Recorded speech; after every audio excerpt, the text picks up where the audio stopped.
Bismillahirrahmanirrahim. Assalamu alaikum. I'm Mrs. Sana Fatma, SS Chemistry, Divisional Public School and College, Sahiwal. Welcome to online classes. Students, we are on chapter number 4, Liquids and Solids, and our today's topic is evaporation and vapor pressure. इसमें हम आज evaporation और vapor pressure के बारे में पढ़ेंगे. Students, in this chapter, you have read about intermolecular forces, types of intermolecular forces, hydrogen bonding, and the application of hydrogen bonding. Students, you know that what are intermolecular forces?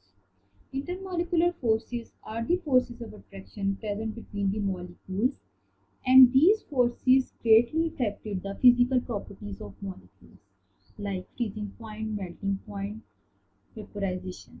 उसमें हमारा जो आज का topic है that is vaporization and vapour pressure. These are also greatly affected by the intermolecular forces. Students, now we are going towards our topic that is evaporation and vapor pressure. We are going to learn about the definition of evaporation, mechanism of evaporation, evaporation causes cooling, factors affecting evaporation, vapor pressure, factors affecting vapor pressure and the measurement of vapor pressure.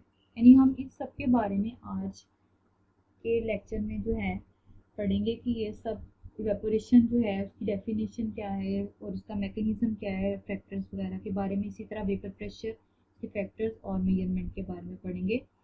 Students, now we are moving towards evaporation.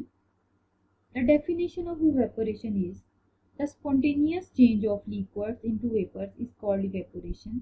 यानी कि liquid का spontaneously vapours में convert हो जाना that is called evaporation. Evaporation को आप एक figure की हेल्प से अंडरस्टैंड कर सकते हैं कि here are the molecules of liquid and these are breaking the attraction of their neighbouring molecule and leaving their surface and changing into vapours. यानी कुछ मॉलिक्यूल जो हैं वो अपनी सरफेस से इवेपोरेट कर रहे हैं और they are converting into vapour phase. इस तरह से जो है वो इवेपोरेशन का प्रोसेस जो है वो होता है. इसमें हम नेक्स्ट देखेंगे कि what is the mechanism of evaporation. Students, you know that the molecule of liquid always remain in motion but the energy of molecule is not equally distributed. The molecule which have low kinetic energy move slowly, while others with high kinetic energy move faster. If one of the high-speed molecule reaches the surface, it might escape the attraction of its neighboring molecule and leaves the bulk of the liquid. Hence, it evaporates from the surface. इसका क्या मतलब है कि जब highly kinetic energy molecules surface पे पहुंच जाते हैं लिक्विड की, तो वो अपने नेबरिंग मॉलिक्यूल्स के अट्रैक्शन को ब्रेक कर देते हैं, तो वहाँ से वेपर फेज में कन्वर्ट हो जाते हैं. इस तरह से इवेपोरेशन का प्रोसेस होता है. इसको आप एक फिगर की हेल्प से देख सकते हैं. Here is a molecule present in the middle of liquid and it is attracted from all side with other molecules. यानी कि मॉलिक्यूल सेंटर में है और इसको हर तरफ से दूसरे मॉलिक्यूल्स अट्रैक्ट कर रहे हैं. So whenever it will reach the surface of the liquid, it will break the intermolecular forces of the neighboring molecule and will evaporate. इसमें आप देख सकते हैं कि सरफेस पे जो मॉलिक्यूल है it is attracted from these sides only with other molecules और इसकी अपर साइड जो है इट्स फ्री फ्रॉम अट्रैक्शन. इसमें फिर क्या होगा कि whenever a high kinetic energy molecule reaches the surface it can easily escape. So in this way the process of evaporation is carried out. Now we are going towards evaporation causes cooling.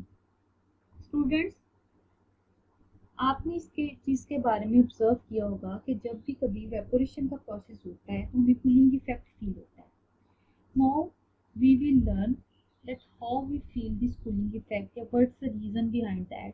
इसमें reason क्या है कि when high energy molecule leave the liquid and low energy molecules are left behind, The temperature of the liquid falls and heat moves from the surrounding to the liquid and then the temperature of the surrounding also falls.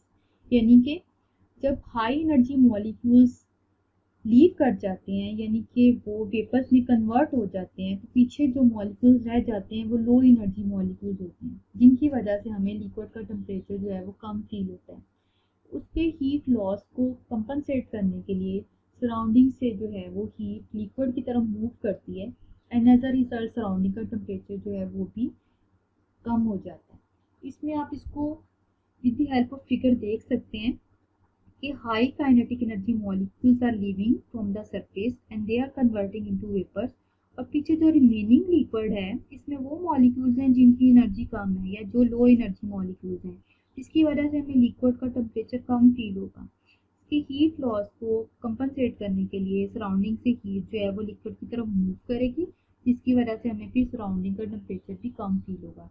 इसमें students कुछ examples हम इससे related consider कर सकते हैं, जैसे कि अगर हम अपनी पाम पे या हैंड पे ड्रॉप ऑफ स्टोन जो है एसीटोन ड्रॉप ऑफ एसीटोन जो है अगर हम अपनी पाम पे रखें तो it will cause cooling effect. ऐसा क्यों होता है? उसकी वजह ये है कि एसीटोन के मॉलिक्यूल्स हमारी बॉडी से एनर्जी अब्जॉर्ब करते हैं और उस एनर्जी को यूज़ करते हुए दे इवेपोरेट्स, तो हमें फिर उसकी वजह से जो है वो कूलिंग इफेक्ट फील होता है। इसमें हम एक और एग्जांपल कंसिडर कर सकते हैं अर्दनवेयर्स की। अर्दनवेयर्स के मिट्टी के बर्तन हमको कहते हैं। अर्दनवेयर्स में जो वाटर है या कोई भी लिक्विड अगर हम उसमें रखें तो वो उसमें कूलिंग इफेक्ट फील होता है। उसकी हमने रीज़न पढ़नी है कि उसकी क्या रीज़न है। तो एक्चुअल में जो अर्दनवेयर्स हैं उनमें स्मॉल पोर्स होती हैं, तो when ever high kinetic energy molecule strikes with the pores they escape from these pores and temperature of the remaining liquid falls down। यानी कि जो हाई काइनेटिक एनर्जी मॉलिक्यूल्स हैं जो जब अर्दनवेयर की वॉल्स के साथ स्ट्राइक करते हैं तो वहाँ पे पोर्स मौजूद होते हैं, उन पोर्स में से एस्केप कर जाते हैं और जो रिमेनिंग मॉलिक्यूल्स भी वो होते हैं जिनका टेम्परेचर कम होता है। तो इसकी वजह से लिक्विड का टेम्परेचर जो है अर्दनवेयर्स में कम रहता है, यानी हमें वो ठंडा महसूस होता है। इसमें अब आप एक और एग्जांपल ले सकते हैं कि after taking bath if you stand under the fan you feel the cooling effect. उसकी भी सेम ही रीज़न है कि वाटर ड्रॉपलेट्स जो हमारी बॉडी पे मौजूद होते हैं they absorb the heat from our body and they evaporate. यानी यहाँ पे भी इवेपोरेशन का प्रोसेस ही है जिसकी वजह से हमें कूलिंग इफेक्ट फील होता है, यानी कि हमारी बॉडी की हीट को यूज़ करते हुए वो मॉलिक्यूल वहाँ से एस्केप कर जाते हैं और हमें फिर हम अपनी स्किन पे जो है कूलिंग इफेक्ट फील होता है। Students, these are some examples relating to the topic evaporation causes cooling। इसमें अब हम नेक्स्ट देखेंगे कि what are the factors affecting evaporation। इसमें फर्स्ट फैक्टर है surface area।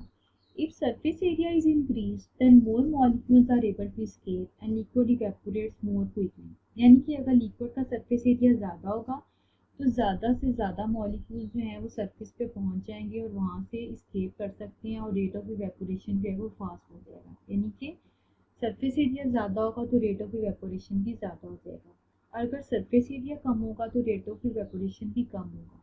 इसमें आप एक एग्जांपल ले सकते हैं, simple example from our daily life कि अगर हम कप में हमारे पास कप ऑफ टी है, उसमें जो टी है वो इतनी ज़्यादा जल्दी ठंडी नहीं होती है, लेकिन अगर हम उसको सॉसर में ले लें तो वो जल्दी ठंडी हो जाती है। उसकी वजह क्या है कि सॉसर में उसका सरफेस एरिया इंक्रीज़ हो जाता है लेकिन जो कप है उसमें उसका सरफेस एरिया कम होता है। तो इसमें फिर सरफेस एरिया ज़्यादा होने की वजह से जो है वो कूलिंग इफेक्ट जो है वो जल्दी फील हो जाता है, यानी कि इवेपोरेशन फास्टली हो जाता है इवेपोरेशन का प्रोसेस। इसमें अब नेक्स्ट एग्जांपल अगर हम देखें, एक फैक्टर देखें तो that is temperature. Molecules have greater energy at high temperature, यानी कि अगर हम टेम्परेचर ज़्यादा करते जाते हैं जिस मॉलिक्यूल्स का या लिक्विड का तो उससे क्या होता है कि मॉलिक्यूल्स की काइनेटिक एनर्जी ज़्यादा होना शुरू हो जाती है। काइनेटिक एनर्जी ज़्यादा इंक्रीज़ होगी तो मॉलिक्यूल्स के लिए चांस बढ़ता जाता है कि वो अपने नेबरिंग मॉलिक्यूल्स की अट्रैक्शन को ब्रेक करें और वहाँ से एस्केप कर जाएँ। इसमें टेम्परेचर इंक्रीज़ करने से रेट ऑफ इवेपोरेशन भी इंक्रीज़ हो जाएगा, यानी कि जितना ज़्यादा हम टेम्परेचर उसका करेंगे उतनी ही एक्चुअल में हम उसको काइनेटिक एनर्जी प्रोवाइड करते जा रहे हैं। काइनेटिक एनर्जी मॉलिक्यूल्स भी ज़्यादा हो जाएगी, यानी उन मॉलिक्यूल्स की तादाद ज़्यादा हो जाएगी जिनकी काइनेटिक एनर्जी ज़्यादा है, तो उसमें फिर रेट ऑफ इवेपोरेशन भी फास्ट होता जाएगा। अब नेक्स्ट फैक्टर जो है that is intermolecular forces. Intermolecular forces, you know that these are the forces of attraction present between the molecules। तो इसमें अगर स्ट्रॉन्ग इंटरमॉलिक्यूलर फोर्सेस एग्जिस्ट करेंगी मॉलिक्यूल्स के दरमियान तो रेट ऑफ इवेपोरेशन जो है वो स्लो होगा। उसकी वजह ये कि मॉलिक्यूल्स ने उस अट्रैक्शन को ब्रेक करना है, क्योंकि उसके सराउंडिंग मॉलिक्यूल्स जिस फोर्स के साथ उसको अट्रैक्ट कर रहे हैं और उसके बाद वो वेपर्स में कन्वर्ट होते हैं। तो इसमें जितनी स्ट्रॉन्ग इंटरमॉलिक्यूलर फोर्सेस हैं उतना ही रेट ऑफ इवेपोरेशन जो है वो स्लो होगा। तो अगर वीक इंटरमॉलिक्यूलर फोर्सेस एग्जिस्ट करेंगे मॉलिक्यूल्स के दरमियान तो रेट ऑफ इवेपोरेशन जो है वो इंक्रीज हो जाएगा। इसके हम एग्जांपल देख सकते हैं कि गैसोलीन और वाटर जो है उसकी आप एग्जांपल ले सकते हो कि अगर आप वाटर और गैसोलीन को ओपन प्लेस पे रखो तो गैसोलीन जो है वाटर के मुकाबले में इजीली इवेपोरेट हो जाता है। उसकी वजह क्या है? उसकी वजह गैसोलीन के मॉलिक्यूल्स के दरमियान वीक लंडन फोर्सेस एग्जिस्ट करती हैं, जो कि वीक फोर्सेस ऑफ अट्रैक्शन है और इजीली ब्रेक हो सकती हैं, जबकि वाटर के मॉलिक्यूल्स के दरमियान स्ट्रॉन्ग हाइड्रोजन बॉन्डिंग एग्जिस्ट करती है और जिसको ब्रेक करना डिफिकल्ट है। तो इसमें फिर वाटर के मुकाबले में गैसोलीन मॉलिक्यूल्स जो हैं वो इजीली इवेपोरेट हो जाते हैं। अब next students we will move towards vapour pressure. Firstly हम इसकी डेफिनेशन को देखेंगे। इसकी डेफिनेशन क्या है कि vapour pressure of a liquid is a pressure exerted by the vapours of the liquid in equilibrium with the liquid at a given temperature. यानी कि किसी भी लिक्विड का वेपर प्रेशर वो प्रेशर है जो कि इस लिक्विड के वेपर एक्सर्ट कर रहे होते हैं when these vapors are in equilibrium with the liquid at a given temperature। यानी कि जब किसी भी लिक्विड के वेपर्स उस लिक्विड के साथ इक्विलिब्रियम की हालत में आ जाते हैं, इक्विलिब्रियम की कंडीशन में आ जाते हैं, तो उस वक्त जो प्रेशर वो वेपर्स एक्सर्ट कर रहे हैं with the walls of container that is called the vapour pressure. इसमें आप इसको with the help of figure इसको देख सकते हैं कि here is a beaker filled with liquid और इसको हमने क्या किया हुआ है कि इसको हमने एक कंटेनर में इनक्लोज किया हुआ है। इसको कंटेनर में इनक्लोज किया हुआ है। कंटेनर में इनक्लोज करने का पर्पस क्या है कि ताकि जो मॉलिक्यूल्स इवेपोरेट हो रहे हैं वो ऐसे स्केप ना करते हैं। तो इसकी स्केप को रोकने के लिए हमने क्या किया हुआ है कि इसको मॉलिक्यूल्स को हमने इनक्लोज कर दिया हुआ है कंटेनर के अंदर। तो इसमें जो है क्या हो रहा है कि मॉलिक्यूल्स इवेपोरेट हो रहे हैं, यानी यहाँ सिर्फ इवेपोरेशन का प्रोसेस हो रहा है कि जब इवेपोरेशन होगी क्योंकि हमने मॉलिक्यूल्स को लिक्विड को एक कंटेनर के अंदर इनक्लोज किया हुआ है, तो क्या होगा कि molecules after striking with the walls of container they will bounce back. क्या होगा कि ये कंटेनर की वॉल्स के साथ स्ट्राइक करने के बाद दोबारा से वापस लिक्विड की सरफेस के साथ आके स्ट्राइक करेंगे। जब ये लिक्विड की सरफेस के साथ आके स्ट्राइक करेंगे तो there may be the chance कि ये दोबारा से लिक्विड के अंदर ट्रैप हो जाए, यानी कि ये वेपर से दोबारा से लिक्विड फेज में आ जाए। तो इसमें एक्चुअल में क्या हो रहा है कि मॉलिक्यूल वेपर्स में कन्वर्ट हो रहे हैं। After striking with the walls of container they are bouncing back, और वो लिक्विड की सरफेस के साथ जब स्ट्राइक करते हैं तो they are trapped by the liquid. इसमें यानी कि वेपर्स दोबारा से लिक्विड में कन्वर्ट हो रहे हैं और इस प्रोसेस को कंडेंसेशन कहते हैं। यानी कि पहले जस्ट इवेपोरेशन का प्रोसेस हो रहा था, लेकिन with the passage of time क्या है यहाँ पे कंडेंसेशन का प्रोसेस भी स्टार्ट हो जाएगा।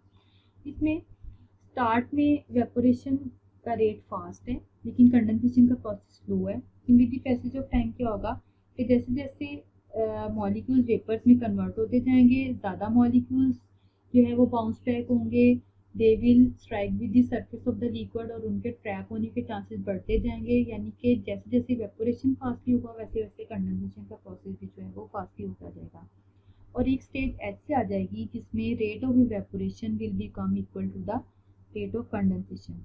इस वक्त जो है हम कहते हैं कि डायनामिक इक्विलिब्रियम इनके दरमियान इस्टेब्लिश हो जाएगा, यानी कि जब the rate of evaporation becomes equal to rate of condensation, यानी जितने मॉलिक्यूल वेपोराइज हो रहे हैं उतने ही मॉलिक्यूल दोबारा से कंडेंस हो रहे हैं, तो उस वक्त हम कहते हैं कि इनके दरमियान इक्विलिब्रियम इस्टेब्लिश हो चुका है।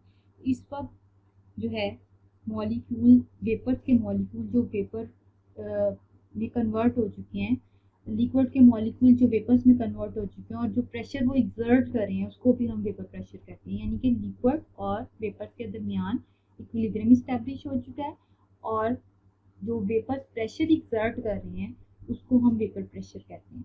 इसमें हमने we have read about evaporation के प्रोसेस के बारे में पढ़ा है कि इवेपोरेशन में क्या हो रहा है कि लिक्विड के मॉलिक्यूल्स जो हैं वो वेपर्स में कन्वर्ट हो रहे हैं।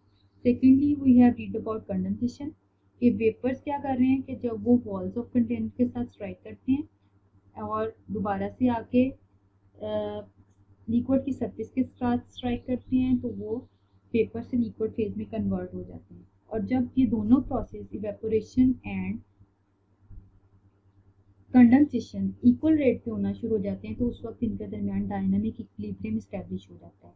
और वेपर प्रेशर हम तब कंसिडर करते हैं जब इवेपोरेशन और कंडेंसेशन दोनों प्रोसेस इक्वल रेट पे हो रही होती हैं, यानी कि जब डायनामिक इक्विलिब्रियम इस्टेब्लिश हो चुका होता है तो उस वक्त जब वेपर्स प्रेशर एक्सर्ट कर रही होती हैं उसको हम वेपर प्रेशर कंसिडर करते हैं। तो डायनामिक इक्विलिब्रियम क्या है?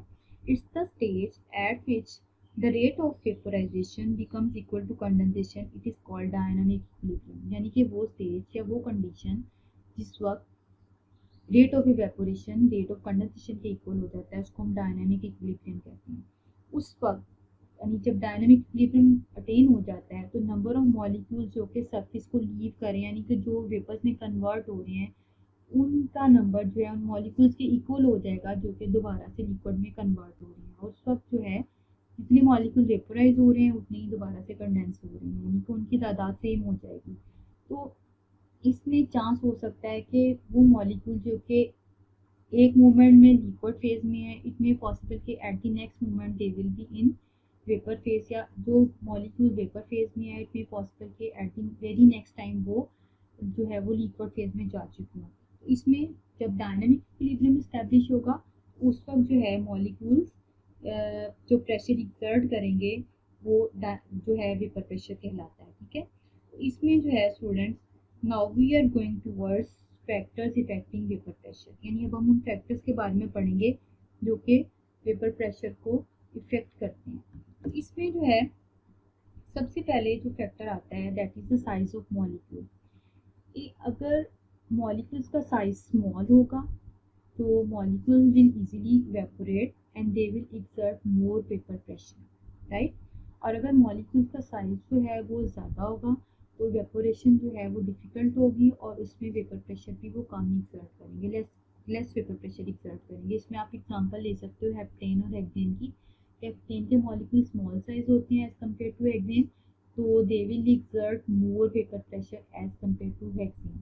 अब नेक्स्ट फैक्टर जो है that is intermolecular forces. Intermolecular forces का सेम इफेक्ट है जो कि वेपराइजेशन के केस में हमने देखा था कि अगर इंटरमॉलिकुलर फोर्सेस स्ट्रॉन्ग होंगी तो वेपर्स जो प्रेशर एक्सर्ट करेंगे दैट विल लेस, और अगर इंटरमॉलिकुलर फोर्सेस वीक होंगी तो मोर मॉलिक्यूल वेपराइज, ज़्यादा मॉलिक्यूल वेपर्स में कन्वर्ट होंगे और इसी तरह से कंडेंसेशन का प्रोसेस भी फास्टली होगा और ज़्यादा वेपर प्रेशर जो है वो एक्सर्ट होगा। Third factor is temperature. Temperature का इफेक्ट जो है वेपर प्रेशर पे डायरेक्ट इफेक्ट होता है कि जैसे जैसे हम टेम्परेचर इंक्रीज करते जाते हैं काइनेटिक एनर्जी मॉलिक्यूल्स की बढ़ती जाती है, उसी तरह से जो है इवेपोरेशन का प्रोसेस फास्ट होता है और कंडेंसेशन का प्रोसेस भी फास्ट होता जाएगा। उसमें फिर क्या होगा कि वेपर प्रेशर जो है वो भी ज़्यादा हो जाएगा। इसमें जो है हमने ज़्यादा डिटेल में जो फैक्टर्स पढ़ने हैं that are intermolecular forces and temperature. अब इसमें जो है एक चीज़ आपने अपने माइंड में रखनी है कि vapour pressure does not depend upon the amount of liquid in the container और the volume of the container, यानी कि वेपर प्रेशर उस लिक्विड की अमाउंट पे डिपेंड नहीं करता है और ना ही कंटेनर के वॉल्यूम पे डिपेंड करता है। उसकी वजह क्या है और ना ही ये सरफेस एरिया पर डिपेंड करता है। उसकी रीज़न क्या है? The larger the surface area it also presents a larger target for returning the molecule, so the rate of condensation also increases। इसमें फिर ना तो ये अमाउंट ऑफ लिक्विड पे डिपेंड करेगा, ना ये वॉल्यूम ऑफ कंटेनर पे डिपेंड करेगा और ना ही ये सरफेस एरिया पे डिपेंड करेगा। इसके सिर्फ तीन फैक्टर्स हैं, size of molecule, intermolecular forces and temperature. Now we will discuss that how vapour pressure increases with temperature. तो टेम्परेचर का जो वेपर प्रेशर पे इफेक्ट है that is direct effect. Temperature directly control the vapor pressure of liquid At an elevated temperature, kinetic energy of the molecule enhanced and capability to leave the surface increases. It causes the increase of vapor pressure. Means कि जब हम temperature increase करते हैं किसी भी liquid का तो we are increasing the kinetic energy of molecule. Kinetic energy increase होती है तो मॉलिक्यूल की इवेपोरेशन कैपेसिटी या कैपेबिलिटी बढ़ जाती है. More will be the evaporation तो more will be the vapour pressure. इसमें अब हम इस सेंस में एग्जांपल देख सकते हैं वाटर की कि यहाँ पे आपको एक टेबल दिया हुआ है. यू कैन सी हियर कि वेपर प्रेशर का टेम्परेचर के साथ रिलेशन दिया हुआ है वाटर के केस में. फिर temperature is increasing from 0 to 100 degree centigrade और उसमें 0 से जो वेपर प्रेशर है वो 0 पे 4.579 है. क्योंकि जैसे जैसे हम टेम्परेचर इंक्रीज करते जाएंगे वेपर प्रेशर भी जो है वो बढ़ता जा रहा है और 100 पे इसका वेपर प्रेशर 760 टॉर हो जाता है. यानी कि टेम्परेचर इंक्रीज करने से वेपर प्रेशर इंक्रीज हो रहा है. अब इसमें जो हम चीज़ देखना चाह रहे हैं वो ये है कि जब टेम्परेचर कम है यानी कि जब टेम्परेचर 0 से 10 डिग्री सेंटीग्रेड इंक्रीज हो रहा है तो जो वेपर प्रेशर में चेंज आ रहा है वो इतना ज़्यादा प्रोमिनेंट नहीं है. यानी 0 पे ये वेपर प्रेशर की जो वेपर प्रेशर जो वाटर मॉलिक्यूल एक्सर्ट कर रहे हैं दैट इज़ 4.579 और 10 डिग्री सेंटीग्रेड पे जो वेपर प्रेशर वो एक्सर्ट कर रहे हैं दैट इज़ 9.209. इनमें जो गैप आ रहा है वो इतना ज़्यादा नहीं है. यानी कि जो वेपर प्रेशर में चेंज आ रहा है वो इतना ज़्यादा नहीं है. लेकिन अगर आप इसको 90 और 100 के दरमियान देखते हैं तो यहाँ पे भी हम 10 डिग्री सेंटीग्रेड ही टेम्परेचर राइज कर रहे हैं लेकिन यहाँ पे जो वेपर प्रेशर में डिफरेंस आ रहा है वो बहुत ज़्यादा प्रोमिनेंट है. आप देख सकते हैं कि 90 डिग्री सेंटीग्रेड पे जो वेपर प्रेशर है वो 527.8 है और 100 पे ये 760 हो जाता है. यानी बहुत ज़्यादा जो है वो चेंज आ जाता है वेपर प्रेशर में. इट्स मीन दैट कि जब टेम्परेचर कम है और हम टेम्परेचर को ज़्यादा कर रहे हैं तो जो वेपर प्रेशर में चेंज आ रहा है वो इतना ज़्यादा प्रोमिनेंट नहीं है. लेकिन जैसे जैसे हम टेम्परेचर ज़्यादा करते जाते हैं तो वेपर प्रेशर में जो चेंज आता जाएगा वो भी इंक्रीज़ होता जाता है. उसकी रीज़न क्या है कि स्टार्ट में जो हम टेम्परेचर इंक्रीज़ कर रहे हैं that energy is use to break the intermolecular forces. यानी कि मॉलिक्यूल्स क्या कर रहे हैं जो एनर्जी उनको मिल रही है वो उस एनर्जी को यूज़ कर रहे हैं to break the intermolecular forces of the neighbouring molecule. लेकिन जब टेम्परेचर ज़्यादा हो जाता है तो हाई टेम्परेचर पे जाके इंटरमोलिकुलर फोर्सेस ऑलमोस्ट ब्रेक हो चुकी होती हैं तो उस वक्त जितनी भी एनर्जी उनको मिल रही है वो सारी की सारी वेपर फॉर्मेशन में वो यूज़ करते हैं. इसलिए वेपर प्रेशर जो है वो ज़्यादा स्पीड के साथ जो है वो इंक्रीज होता है. इसमें जो है ये हमारा टॉपिक कि vapour pressure increases with temperature इसको हमने वेरीफाई किया है with the help of an example. Next अब हम देखेंगे कि what is the effect of intermolecular forces on vapour pressure. कि वेपर प्रेशर के ऊपर इंटरमोलिकुलर फोर्सेस का क्या इफेक्ट है. इसमें जो है intermolecular forces directly effect the vapour pressure. अगर जो इंटरमोलिकुलर फोर्सेस स्ट्रॉन्ग हैं तो वेपर प्रेशर लो होगा और अगर इंटरमोलिकुलर फोर्सेस वीक हैं तो वेपर प्रेशर जो है वो हाई होगा. इसमें कुछ एग्जांपल्स दी हुई हैं आपको देख सकते हैं कि आइसोपेंटेन जो है उसका वेपर प्रेशर 580 टॉर है 20 डिग्री सेंटीग्रेड पे. इथाइल ईथर का जो वेपर प्रेशर है वो 442 टॉर है. हम टेम्परेचर सेम रख रहे हैं और सेम टेम्परेचर पे देख रहे हैं कि मॉलिक्यूल्स का या लिक्विड्स का जो है वो वेपर प्रेशर क्या है. यानी कि इसमें हम ये चीज़ देख रहे हैं कि इंटरमोलिकुलर फोर्सेस का क्या इफेक्ट हो रहा है upon the vapour pressure. Chloroform का वेपर प्रेशर 170 टॉर है. Carbon tetrachloride 87 torr. Ethanol 43.9 torr. Mercury 0.012 torr. Glycerol 0.00016 torr. It's mean that glycerol जो है उसमें सबसे ज़्यादा स्ट्रॉन्ग इंटरमोलिकुलर फोर्सेस एग्जिस्ट करती हैं जिसकी वजह से ये सबसे कम वेपर प्रेशर एक्सर्ट करता है. और आइसोपेंटेन जो है इसमें weak forces of attraction exist करती हैं जिसकी वजह से ये सबसे ज़्यादा वेपर प्रेशर जो है वो शो कर रहा है. इसमें हमने 2 फैक्टर्स पढ़े हैं vapour pressure with temperature and vapour pressure with intermolecular forces. इसमें वेपर प्रेशर का टेम्परेचर के साथ डायरेक्ट रिलेशन बनता है और इंटरमोलिकुलर फोर्सेस के साथ इसका इनवर्स रिलेशन बनता है. Now we are going towards the measurement of vapor pressure. Measurement of vapour pressure में जो हम मेथड पढ़ेंगे that is manometric method. It is the most accurate method to measure the vapour pressure. इसमें first of all हमें प्रेटस को set करना होगा। सेटिंग ऑफ अ प्रेटस है, उसके बाद इवैक्यूएशन है, फिर वार्मिंग ऑफ लिक्विड है, ऑब्जर्वेशन एंड कैलकुलेशन है, और एट द एंड हमने एक फार्मूला अप्लाई करना है that is P is equal PA plus delta H, जिसमें हमने डेल्टा एच की वैल्यू पुट करके जो है हम वेपर प्रेशर किसी भी लिक्विड का किसी स्पेसिफिक टेम्परेचर पे फाइंड आउट कर सकते हैं। इसमें अब आप देख सकते हैं सबसे पहले जो हमारे पास सेटिंग ऑफ ऑपरेटर्स है, इसमें students this is a flask, इसमें हमने वो लिक्विड लेने हैं जिसका हम वेपर प्रेशर फाइंड आउट करना चाह रहे हैं। इसको हमने एक थर्मोस्टेट के अंदर रख देना है। You can see here this is a thermostat. Thermostat जो है उसका फंक्शन क्या होता है कि ये टेम्परेचर रेगुलेशन के लिए यूज़ होता है। यहाँ पे हमने एक थर्मोमीटर भी इंसर्ट कर देना है। अब इसमें आप देख सकते हैं कि this flask is attached with a T shape tube. इस टी शेप ट्यूब की एक साइड पे वैक्यूम पंप अटैच है और इसकी दूसरी साइड पे जो है एक मैनोमीटर अटैच्ड है। मैनोमीटर एक इंस्ट्रूमेंट है जो लिक्विड का वेपर प्रेशर मेजर करने के लिए यूज़ होता है। इसकी कंस्ट्रक्शन आप देख सकते हैं इस तरह से है। इसके टू लिम्स हैं, one limb is facing the atmosphere and other limb is attached to the liquid flask, जिसमें हमने वो लिक्विड लिया हुआ है जिसका हमने वेपर प्रेशर फाइंड आउट करना है। इसमें आप देख सकते हैं कि जब हमने एक्सपेरिमेंट जो स्टार्ट करना है तो उस वक्त जो है मैनोमीटर की कंडीशन ये होगी, इसकी दोनों लिम्स में बेसिकली इसमें मर्करी फिल किया हुआ है। तो इस वक्त जब जस्ट इवेपोरेशन का प्रोसेस स्टार्ट हो रहा है तो उसमें लिम्स की कंडीशन ये होगी कि मर्करी एट दोनों लिम्स में सेम लेवल पे होगा। लेकिन जब यहाँ पे वेपर्स बनना शुरू हो जाएंगे, प्रेशर एक्सर्ट करना शुरू हो जाएगा लिक्विड, तो उस वक्त फिर क्या होगा, कंडीशन ये हो जाएगी, यानी कि लिम मैनोमीटर की वो लिम जो कि लिक्विड को फेस कर रही है वो डिप्रेस हो जाएगी और दूसरी साइड पे मर्करी का लेवल जो है वो हाई हो जाएगा। इसको हम फिर दोबारा देखते हैं। अभी हम दोबारा अपनी फिगर की तरफ जाते हैं जो हमने इसका स्टेटस सेटिंग देखनी है। हमने क्या करना है कि प्रेटस को सेट कर लेना है। जब टास्क को हमने थर्मोस्टेट के अंदर रख के इसे टी शेप ट्यूब के साथ अटैच करके तो हमने जो है इसको सेट कर लेना है। एक साइड पे इसके हमने मैनोमीटर अटैच कर लेना है। इसमें सबसे पहले जो हमने प्रोसेस करना है वो ये करना है कि जो लिक्विड हमने फ्लास्क में लिया है इसको हमने ये थर्मोस्टेट में हम फ्रीजिंग मिक्सचर लेंगे और उस फ्रीजिंग मिक्सचर की हेल्प से हम उस लिक्विड को फ्रीज करेंगे।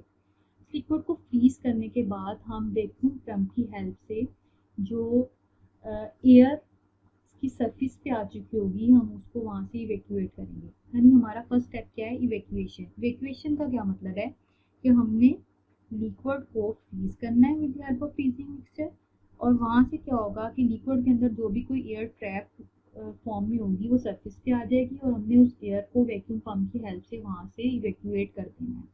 हमने इस स्टेप को जो है सेवरल टाइम रिपीट करना है, यानी कि हमने इसको फ्रीज करना है लिक्विड को, एयर को इवैक्यूएट करना है, उसके बाद हमने फिर से इसको मेल्ट करना है। मेल्टिंग से क्या होगा कि फिर से इसके अंदर जो लिक्विड एयर होगी वो उसको हम अगर कुछ एयर इसके अंदर अभी ट्रैप फॉर्म में है तो उसको इवैक्यूएट करने के लिए हम इसको रीमेल्ट करेंगे, फिर दोबारा से हम इसको फ्रीज करेंगे। फ्रीजिंग से क्या होगा कि वो जो लिक्विड इसके अंदर ट्रैप हुई होगी वो सरफेस पे आ जाएगी।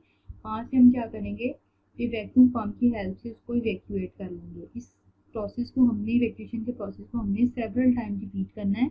इसका पर्पस क्या है, इसका पर्पस ये है कि हम जिस भी लिक्विड का वेपर प्रेशर फाइंड आउट करना चाह रहे हैं हमें उस प्योर लिक्विड का ही वेपर प्रेशर जो है वो मिले। अगर इसके अंदर एयर बबल्स ट्रैप्ड रहेंगे तो हमारे पास प्योर लिक्विड का वेपर प्रेशर नहीं आएगा, बल्कि हमारे पास उसके साथ एयर बबल्स या एयर पार्टिकल्स का भी वेपर प्रेशर जो है वो ऐड हो जाएगा। तो इसमें एक्यूरेटली वेपर प्रेशर को मेजर करने के लिए हमें इस इवैक्यूएशन के प्रोसेस को सेवरल टाइम रिपीट करना पड़ेगा ताकि हमारे पास प्योर लिक्विड जो है वो हमें मिल जाए और हमें जो वेपर प्रेशर मेजर हमने करना है वो प्योर लिक्विड का ही हो।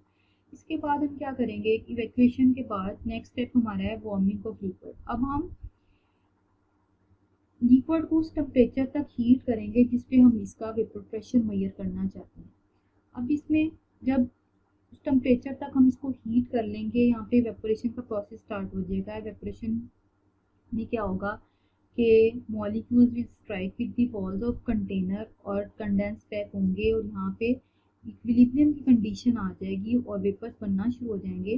तो वेपर्स क्या करेंगे, vapours will exert pressure on this tube. ये जो हमारे पास टी शेप ट्यूब है जिसको हमने मैनोमीटर के साथ अटैच किया हुआ है, ये यहाँ से लिक्विड के वेपर्स जो हैं वो ट्रेवल करेंगे और इस मैनोमीटर के अंदर जो मर्करी फिल किया हुआ है उसको प्रेस करेंगे। क्या होगा कि लिक्विड के वेपर्स यहाँ से मूव करेंगे और मैनोमीटर के अंदर जो मर्करी फिल किया हुआ है उसको प्रेस करेंगे। इन वेपर्स की वजह से, इस वेपर के प्रेशर की वजह से क्या होगा कि इस मैनोमीटर के अंदर जो है मर्करी का जो लेवल है वो चेंज हो जाएगा। तो वो मैनोमीटर का limb which is towards flask, वहाँ पे मर्करी का लेवल जो है वो कुछ डिप्रेस हो जाएगा और दूसरी लिंब में जो है वो थोड़ा सा अप हो जाएगा। इसमें अब हम क्या करेंगे कि इन दोनों लिम्स में जो मर्करी का लेवल है उसकी हम डिफरेंस को मेजर करेंगे। That is called the delta H. Delta H की हेल्प से जो है हम फिर फर्दर जो है एक फार्मूला अप्लाई करेंगे। इसमें आप देख सकते हैं formula is P is equal P A is atmospheric pressure, P liquid का प्रेशर जो है जिसका हम वेपर प्रेशर मेजर कर रहे हैं, और डेल्टा एच जो है इन मैनोमीटर्स की हाइट का जो डिफरेंस आ रहा है that is the delta H. तो इसमें हम डेल्टा एच की वैल्यू पुट करेंगे तो we can easily calculate the vapour pressure of the liquid. इसमें स्टूडेंट्स मैं एक दफ़ा फिर इसको थोड़ा सा रिपीट कर देती हूँ।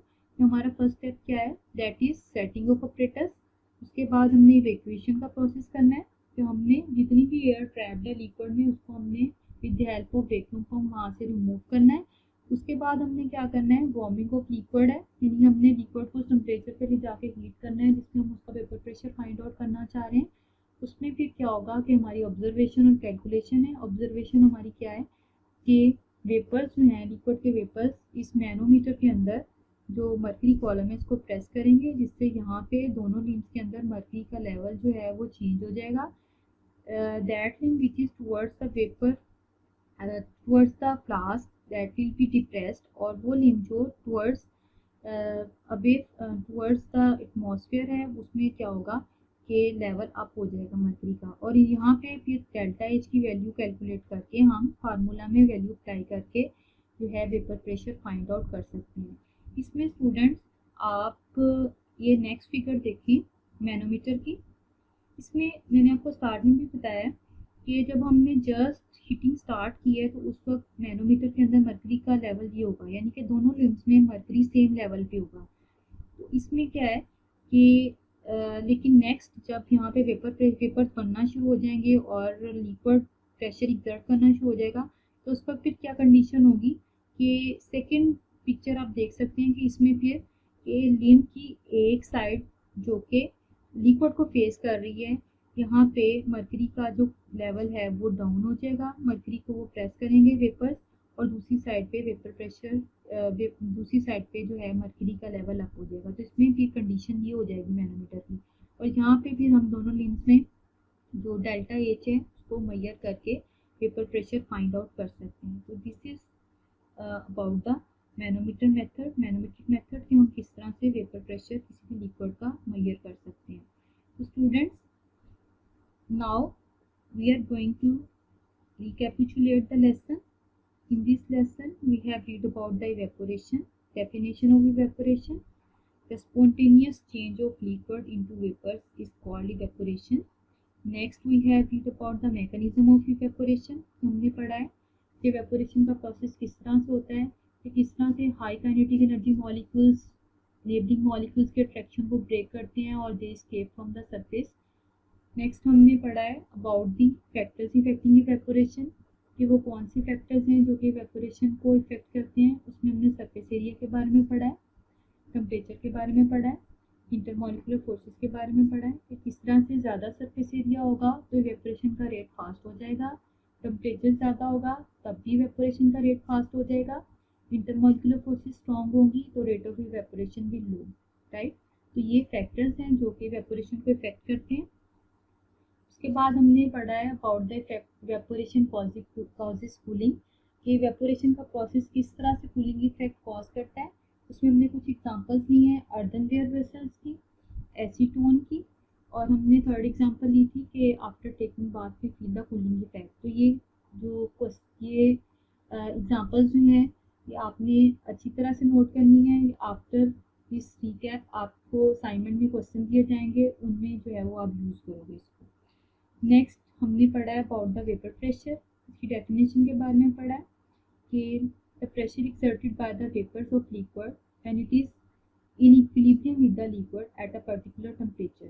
ठीक है, इसमें नेक्स्ट हमने पढ़ा है अबाउट द डायनामिक इक्विलिब्रियम, कि डायनामिक इक्विलिब्रियम क्या है। It's the stage at which the rate of vaporization becomes equal to the rate of condensation, कि जब वेपोराइजेशन का रेट जो है वो कंडेंसेशन के रेट के इक्वल हो जाता है, उस वक्त डायनामिक इक्विलिब्रियम इस्टेब्लिश हो जाता है। यानी जितने मॉलिक्यूल वेपोराइज हो रहे हैं उतने ही दोबारा से कंडेंस भी हो रही हैं। तो इसमें the number of molecules evaporating will become equal to the number of molecules condensing back। तो इस वक्त क्या होता है, डायनेमिक इक्विलिब्रियम एस्टेब्लिश हो जाता है। इसके बाद हमने पढ़ा है about the factors affecting vapour pressure. ये वेपर प्रेशर को कौन से फैक्टर इफेक्ट करते हैं, ये हमने पढ़ा है about the size of molecules, temperature के बारे में पढ़ा है, इंटरमॉलिक्यूलर फोर्सेस के बारे में पढ़ा है। The size of molecules में small size molecule will exert more vapor pressure as compared to big size molecule।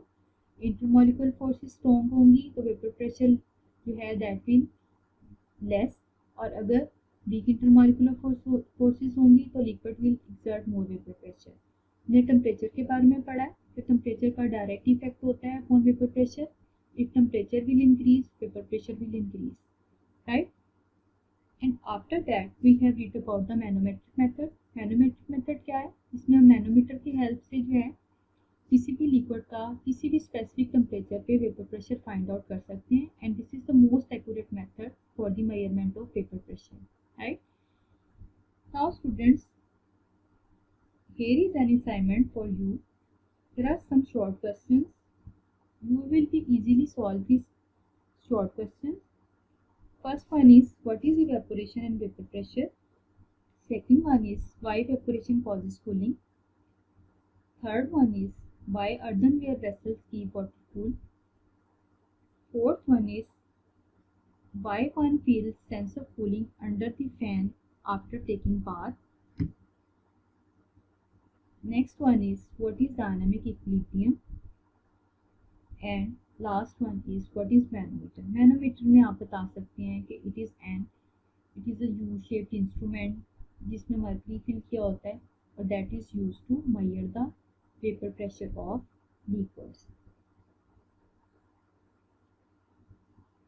This is all about our today's lesson. Thank you students. If you have any problem, you can give your question in the comment section or you can contact us. Okay students, Allah.